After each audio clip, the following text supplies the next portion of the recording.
지나면 부흥과 축복이 옵니다. 그러나 그 부흥과 축복 속에는 언제나 사탄의 시기와 질투로 인해서 다시 고난이 오는 것을 보게 됩니다. 사도행전 4장 5절 이하에 보면은 오순절날 성령이 임해서 베드로에게 능력이 나타났습니다. 나면서 앉은 뱅이가 일어났습니다. 이때 관원들과 장로들과 서기관들과 대제사장의 모든 문중이 다 모여서 베드로와 사도들을 핍박을 했습니다. 아나니아와 삽비라 사건이 생겼습니다. 성령을 속이려다가 두 사람이 죽었습니다. 사람들은 충격을 받았습니다. 초대교회의 거짓이 제거된 것입니다. 초대교회의 속임수가 제거된 것입니다. 그러나 그것으로 인하여 모든 백성들이 서들과 초대교회의 그 공동체를 칭찬하고 존경할 때 종교 지도자들은 질투심이 났습니다. 시기심이 났습니다. 관심이 다른 곳으로 이동하니까 그들은 사도들을 또 핍박하게 된 것입니다. 그래서 핍박이 다시 옵니다. 우리는 여기서 놀라운 영적인 한 진리를 발견하게 됩니다. 축복과 고난은 동전의 안과 밖과 같아서 이 축복을 통해서만 신앙이 성숙하는 것이 아니라 축복을 통해서도 성숙하게 하시고 고난을 통해서도 신앙을 성장시킨다는 사실입니다. 우리 하나님은 우리가 살아서 주를 영화롭게 하기도 하고 우리가 죽어서 주를 영화롭게 하기도 하는 것입니다. 우리가 흥하여서 주를 영화롭게 하기도 하시고 우리가 망하여서도 주를 영화롭게 하실 수 있는 것입니다. 오늘 축복이 온 후에 또다시 핍박이 오는 것을 볼 수가 있습니다. 17절, 18절을 잠깐 읽겠습니다. 시작.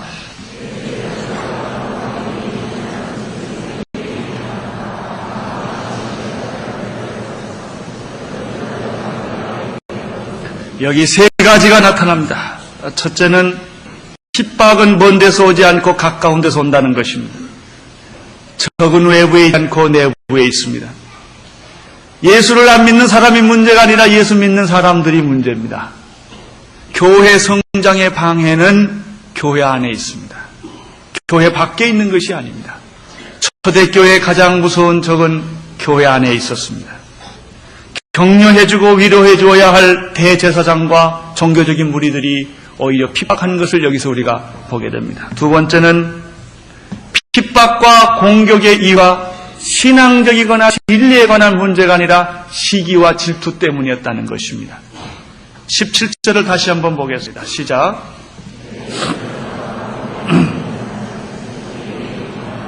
다 마음에 시기가 가득하여 대부분의 사람들은 겉으로는 언제나 합리적으로 말합니다. 겉으로는 언제나 신앙적인 논리로 얘기를 합니다. 그리고 비판을 합니다. 많은 사람들이 민족을 얘기합니다. 국가의 장래를 얘기합니다. 그러나 그 내면의 깊은 동기를 살펴보면 거기에는 자기 이익이 있는 것입니다. 자기 이익이 침해를 받을 때, 자기의 권리가 침해를 받을 때, 자기의 세력이 침해를 받을 때, 사람들은 합리적이고 거룩한 이름을 앞세워 비판을 하는 것입니다. 공격을 하는 것입니다. 집단 행동을 하는 것입니다. 그러나 내면의 깊은 동기는 진리가. 물론 진리인 사람이 있으나 그러나 그 진리 사람은 극히 찾아보기 어렵습니다. 대부분의 많은 사람들은 다 자기 이해관계와 자기의 그 집단과 상관이 있는 것입니다. 자기가 소외를 당할 수 있거나 자기가 손해를 보게 되는 경우나 이런 경우에 그 동기가 숨어 있는 것입니다. 또 한 가지가 있습니다. 많은 사람들이 비판하고 이야기하는 그 배경에는 시기와 질투가 있습니다. 여러분, 시기와 질투는 누가 주는 것입니까? 사탄이 주는 것입니다. 사탄은 우리에게 시기와 질투를 일으키게 함으로써 자기의 목표를 완성하는 것입니다. 왜 시기와 질투가 일어납니까? 인격을 비교하기 때문에 생기는 것입니다. 물건은 비교할 수 있습니다. 좋다, 나쁘다, 크다, 작다 비교할 수 있습니다. 그러나 하나님이 만들어주신 우리 인격은 비교의 대상이 아닙니다. 우리는 창조의 대상인 것입니다. 비교를 하면 어떻게 됩니까? 내가 남보다 낫다고 느꼈을 때는 우월감을 갖게 됩니다. 내가 남보다 못하다고 생각했을 때는 열등감을 갖게 됩니다. 우월감을 갖게 되면 어떤 일이 생깁니까? 교만해집니다. 남의 말을 듣지 않습니다. 지배하려고 하는 것입니다. 이런 못된 성격을 갖게 되는 것입니다. 우리는 그것을 영어로 unteachable이라는 말을 씁니다. 가르칠 수가 없습니다. 왜? 그는 모든 면에 뛰어난 사람이라고 착각하기 때문에 그렇습니다. 열등감을 가지면 어떻게 됩니까? 패배감을 갖습니다. 좌절감을 갖습니다. 이 사람은 날마다 자살을 꿈꾸며 삽니다. 이것은 하나님이 만들어 놓은 인격이 아닙니다. 이것이 비교의 무서운 결과인 것입니다. 여러분들이 비교하지 않게 되기를 바랍니다. 생긴 대로 사십시오. 그게 제일 좋은 것입니다. 나는 납니다. 하나님이 만들어주신 나서 좋은 것입니다. 키가 크다, 작다, 뚱뚱하다 이런 거 비교하지 않게 되기를 바랍니다. 제일 나쁜 비교 중에 하나가 머리가 좋다, 나쁘다는 거예요. 그걸 우린 잘 모르고 쉽게 미련한 놈이라는 말을 씁니다. 미련한 놈, 나가라 하면 마태복음에 뭐라고 그랬습니까? 그런 말 하지 않되기를 바랍니다. 우리는 못났거나 우리가 비록 우리들이 정상적인 두뇌를 갖지 못했다 할지라도 하나님 앞에서는 온전한 인격인 것입니다. 세 번째, 그들은 잘못된 판단을 내리고 맙니다. 다 마음의 시기가 가득하여 뭐라고 그랬죠? 일어나서 사도들을 잡아다가 어떻게 했습니까? 옥에다가 가두었습니다. 감옥이란 세상법을 어겼을 가는 곳입니다. 그러나 같은 감옥이라도 어떤 사람은 마땅히 가야 할 사람이 있고 어떤 사람은 억울하게 가는 사람도 있는 게 감옥입니다. 세상 사람들은 감옥을 두려워합니다.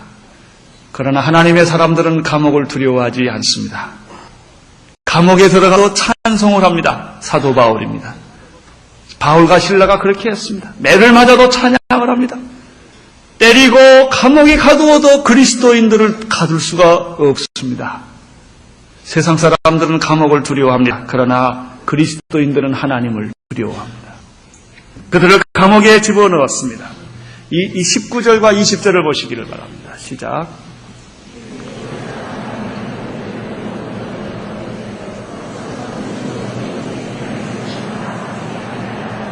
여기서 하나님이 나타나는 것을 볼 수 있습니다. 밤에 주의 사자가 옥문을 열고 사도들을 끌어내었습니다. 하나님은 일찍 오시지도 않고 늦게 오시지도 않습니다. 하나님은 정확한 때에 오십니다. 때가 참에 예수 그리스도가 세상에 오셨습니다. 일찍 오시지도 않고 늦게 오시지도 않고 정확한 때에 오셨습니다. 하나님께서는 침묵하시고 계시는 것 같지만 결코 하나님은 침묵하지 않습니다. 하나님 주무시거나 조시는 것 같지만 결코 주무시거나 조시지 않습니다. 하나님은 시간을 잃어버린 것 같이 느껴지지만 하나님은 시간을 계산하고 계십니다. 정확한 때에 그분은 역사하십니다. 인간의 때에 역사하지 아니하시고 하나님의 때에 역사하십니다. 하나님의 방법으로. 여리고성을 6번을 돌았더라면 여리고성은 무너지지 않았을 것입니다. 나만 장군이 요단강가에 6번 들어갔다면 기적이 일어나지 않았을 것입니다. 엘리야가 6번 기도했더라면 그리고 포기했더라면 비는 오지 않았을 것입니다. 하나님의 때가 있는 것입니다. 사랑하는 성도 여러분, 포기하지 마십시오. 그리고 좌절하지 마십시오. 하나님의 때, 하나님의 방법으로 역사는 일어나는 것입니다. 여기는 감옥이 열렸습니다. 그러나 감옥이 열리지 않을 수도 있습니다.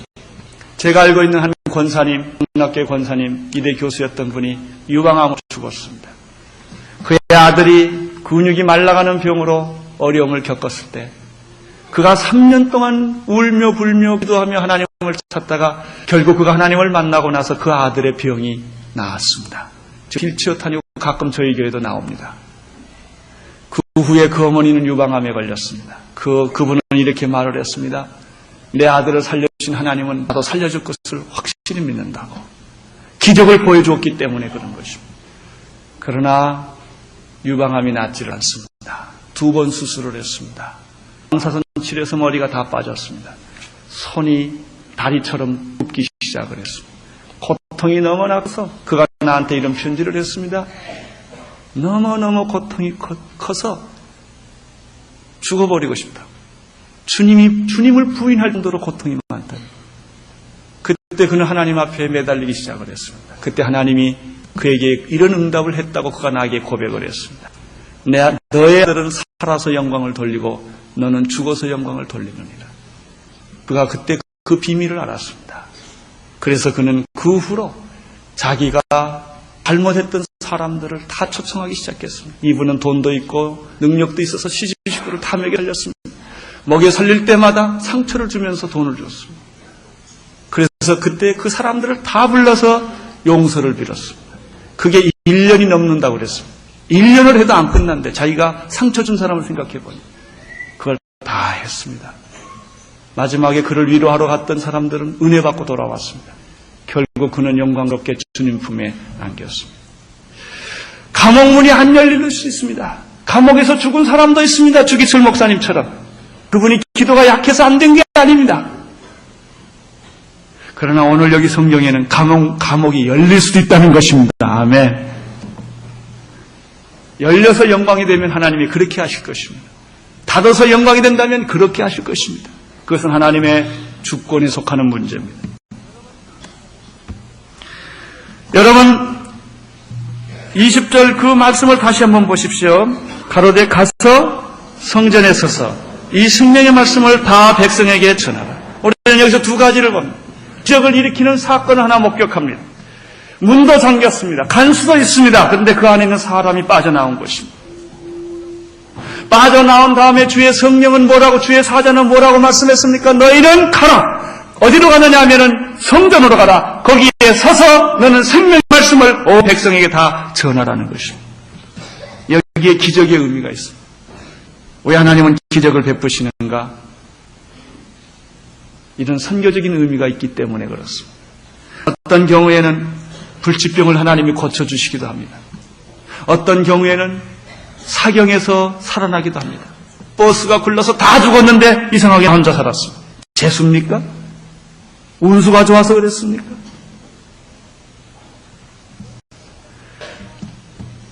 전쟁에서 그렇게 많은 총들이 그 전쟁에 이 총알들이 있었는데 유독 나만 살았습니다. 왜 그렇습니까? 선교적 의미가 있는 것입니다. 여러분을 살려주신 것은, 기적을 베풀어 주신 것은 오래 살라고 그러는 게 아니라 하나님은 여러분이 여기서 오래 살 것보다 천국에 사는 게 더 좋아요. 사실 우리가 앞으로 더 살아야 할 세월이 끔찍한 것밖에 없어요.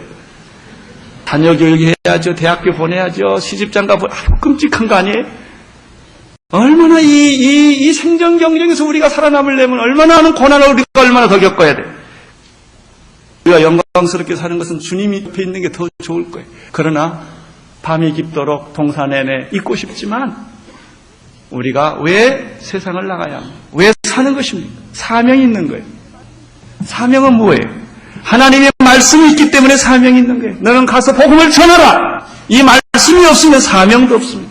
우리가 이 세상에 태어나는 것은 사명이 있기 때문에 태어난 것입니다. 왜 500년 전에 태어나지 않고 지금 태어났어요?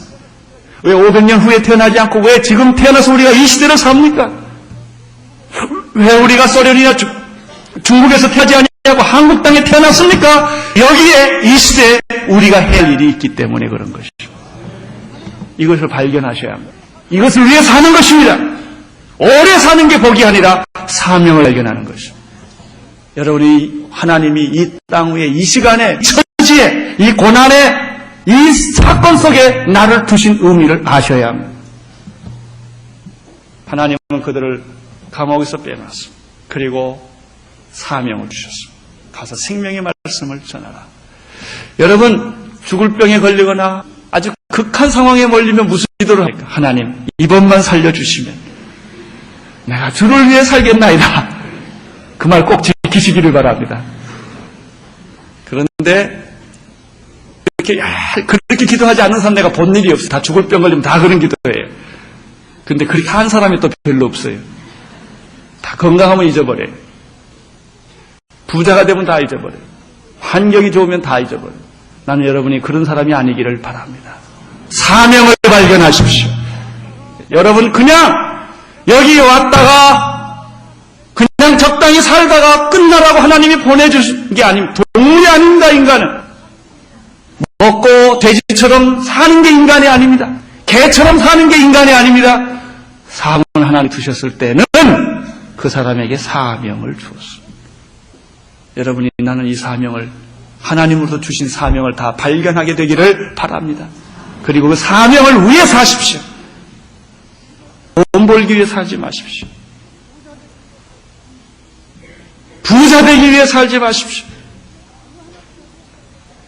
단순히 자녀 하나 키우기 위해 사는 것도 아닙니다. 그거보다 우리의 삶은 더 위대한 것입니다. 21절을 보시겠습니다. 시작.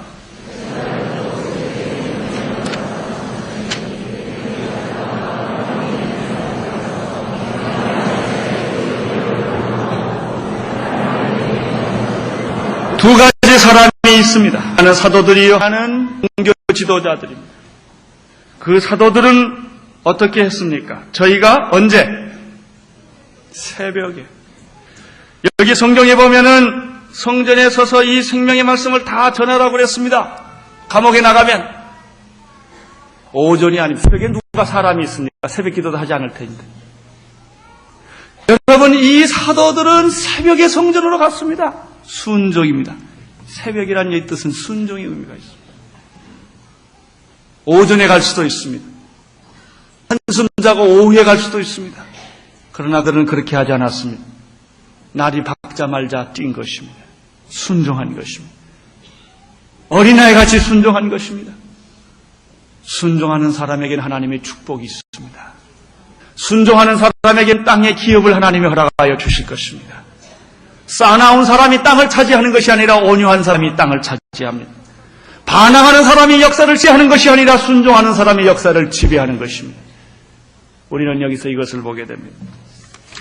또 한 그룹이 있습니다. 기적을 상상하지 못했던 종교적 무리들입니다. 그들은 그날 아침에 재판을 하기 위해서 사람들을 옥에 보내어서 사도들을 데려오라고 지금 명령 내리는 모습을 볼 수가 있습니다. 그러나 이 사람들은 하룻밤 사이에 기적이 일어났다는 것을 몰랐던 사람들입니다. 여러분, 하룻밤 사이에 만리장성을 쌓습니다. 대부분의 사람들은 사람들을 평가할 때 그의 과거를 보고 그 사람을 평가합니다. 과거에 그 사람이 이렇게 저렇게 했기 때문에 오늘도 이럴 것이라고 생각합니다. 그러나 신앙인은 그 사람의 과거를 보지 않습니다. 오늘 현재를 봅니다. 그는 어저께의 사람이 아니기 때문에 그렇습니다. 나는 여기 계신 모든 남편들이 자기 부인을 과거의 부인으로 보지 않게 되기를 바랍니다. 새롭게 변한 부인을 보십시오. 그리고 변해질 부인을 상상하시기를 바랍니다. 모든 아내들이여 당신의 남편을 과거에 술 먹고 집에 늦게 들어온 남편의 인상을 지우시기를 바랍니다. 여러분의 남편은 오늘 사도가 될 수가 있습니다. 변할 수 있는 것이 인간입니다. 그들은 이 하룻밤 만에 이런 기적이 일어났던 것을 그들은 몰랐습니다. 22절과 23절을 보시기를 바랍니다. 시작.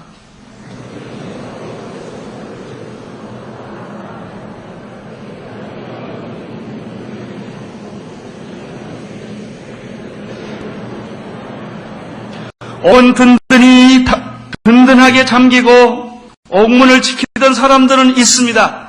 그러나 문을 열고 들어가 보니 사람이 없습니다. 나는 이 말씀을 100% 순수하게 다 믿습니다. 이 말씀이 안 믿어지면은 사람들은 비평으로 본문을 자꾸 바꾸려고 하는 것입니다. 안 믿으니까. 이해할 수 없는 일들이 믿음의 세계에 있다는 사실을 아십시오. 우리가 설명할 수 없는 일들이 영적인 세계에는 있는 것입니다. 여러분, 천지 창조를 어떻게 설명할 수가 있겠습니까? 하나님이 말씀 한마디로 세계 창조하셨다. 하나님이 생명의 주인이라는 것을 어떻게 여러분이 설명할 수가 있겠습니까? 노아 홍수 사건을 어떻게 설명할 수가 있겠습니까? 홍해가 갈라져서 바다같이처럼 갈라져서 60만이 걷는 것을 어떻게 설명할 수가 있겠습니까? 여러분, 여리고성이 무너진 것을 무엇으로 설명할 수가 있겠습니까? 이것은 설명이 안 되는 것입니다. 믿으셔야 합니다. 신약으로 들어와 보십시오. 동정녀 탄생, 어찌 여가 남자 없이 아기를 낳을 수가 있겠습니까? 안진뱅이가 일어나고 봉사가 눈을 뜨고 문둥병이 고쳐지고 귀신이 나가고 죽은 자가 살아나는 기적을 여러분이 무엇으로 설명할 수가 있겠습니까? 믿으셔야 합니다. 예수님은 물 위로 걸으셨습니다. 예수님은 풍랑을 잠잠케 하셨습니다. 예수님은 보리떡 5개와 물고기 2마리로 5,000명을 먹이고도 12광제를 남기셨습니다. 이성으로 설명 안 됩니다. 그러나 사실입니다. 그것이 믿음의 세계입니다. 문은 잠겼지만 그 사람들은 빠져나왔습니다. 24절, 25절을 읽으십시오. 시작.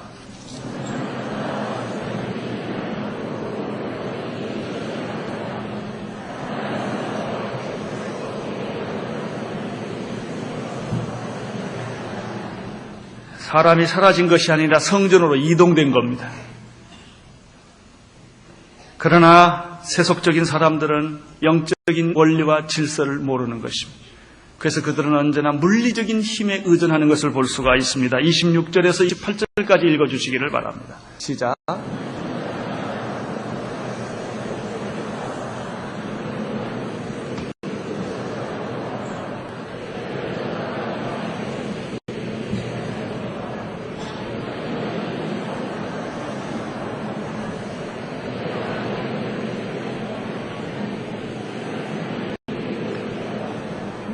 그들은 사도들을 체포했습니다. 그러나 백성들이 무서워서 강제로 어떻게 할 수가 없었습니다. 결국 그들은 신문하기로 결정을 하고 예수계를 가르치며 예수의 죽음을 우리 때문에 말하는 것에 대해서 따지기 시작을 했습니다.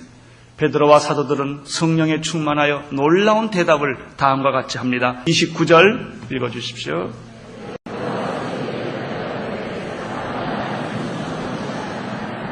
첫째, 베드로의 대답은 자기의 행동 원리를 말한 것입니다. 나의 행동 원리는 사람보다 하나님께 더 순종하는 원리다. 우리는 이 세상에 삽니다. 그러나 우리는 세상의 사람이 아닙니다.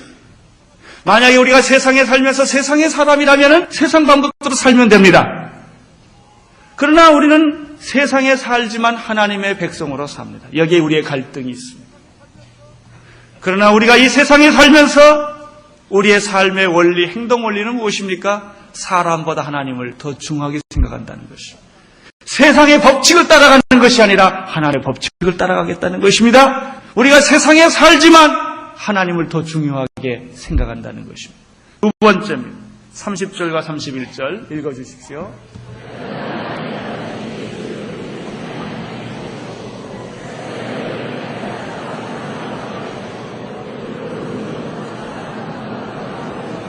여기 또 하나의 놀라운 일이 있습니다. 첫째는 그가 사람보다 하나님을 더 중요한다는 그의 행동 원리를 제시했지만 또 한 가지 더 중요한 것은 자기를 핍박하고 따지는 사람들에게 예수님을 전했다는 것입니다. 난 여기서 아주 놀라운 도전을 받습니다. 여러분, 미워하는 사람에게 전도하시기를 바랍니다. 그것이 최선입니다. 혹시 시어머니하고 갈등이 있으십니까? 시동생하고 갈등이 있으십니까? 형끼리 갈등이 있으십니까? 친구 사이에 갈등이 있습니까?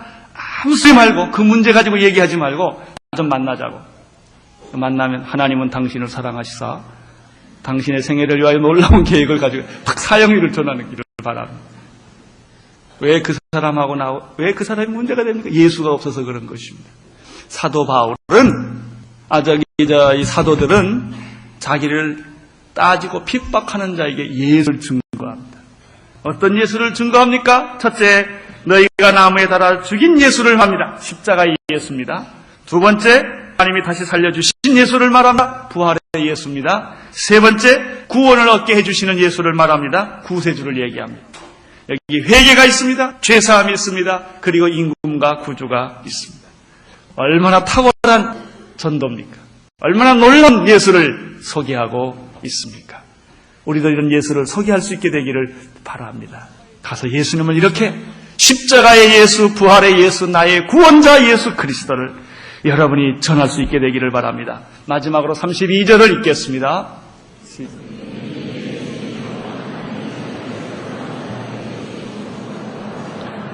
그들은 담대하게 마지막 결론이 우리들은 이 일의 증인이라고 말했습니다. 나는 예수의 증인이요. 이렇게 소리를 질렀습니다. 여러분 그렇게 하시겠습니까? 창피해서 못 하시겠습니까? 하시기를 바랍니다. 언제 할 겁니까? 사람 제일 많이 모인 데서 하시기를 바랍니다. 가족 모임에서 하시기를 바랍니다. 내어 쫓길지도 모르겠습니다. 그러나 하십시오. 회장짜리 빼앗길지 모르겠습니다. 그러나 하십시오. 나는 예수의 증인이다. 우리에게 주신 성령님도 바로 예수님에 대한 증인이라고 말씀을 했습니다. 오늘 우리는 예수님의 피와 살을 먹고 마십니다. 피와 살을 먹고 마시는 것은 무엇입니까? 그의 죽으심을 오실 때까지 증거하는 것이라고 말했습니다. 성만찬의 의미는 바로 여기 있습니다. 오늘 여러분 삶에 하나님의 기적과 축복이 그리고 복음 전도가 있게 되기를 바랍니다. 기도하겠습니다. 살아계신 하나님 아버지의 이름을 찬양합니다. 주님은 지금 살아 역사하십니다.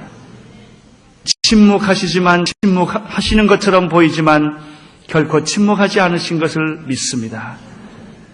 주무시는 것 같이 보이지만 당신은 주무시지 아니하시고 눈동자처럼 우리를 지켜 보호하고 계심을 믿습니다.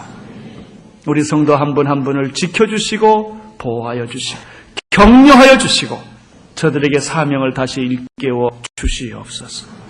예수님 이름으로